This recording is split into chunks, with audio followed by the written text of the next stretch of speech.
पर? घर किराए का है अपना है? जी, किराए का है। किराए का। कितने अरसे हो गए यहाँ पे? बहुत टाइम। 5 साल 5 साल, 5 बहुत साल हो टाइम। गए। और मालिक मकान कौन है? औरत है? नहीं, जेंट्स है। जेंट्स है।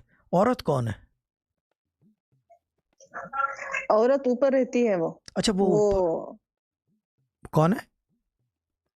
वो ऊपर रहती है, हमारे बिल्डिंग में ऊपर रहती है, मगर वो हकदारी ज़्यादा जताती है, जैसे कि अपना घर हो।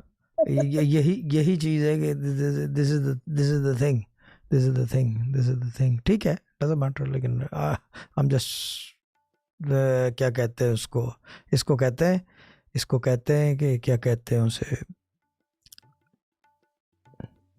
यानी कि इसको सिंपल इंग्लिश में समझाने के लिए वर्ड्स तो बहुत कॉम्प्लिकेटेड हैं उर्दू के, लेकिन इसको वैसे कहते हैं कि जो पोर्टल है ना उसको मैस अराउंड कर देते हैं, सब चीज़ों को मिक्स कर देते हैं कि फिर वो समझ में ना आए कि कौन सी चीज़ कहाँ है, कोई नया रास्ता क्रिएट कर सके। और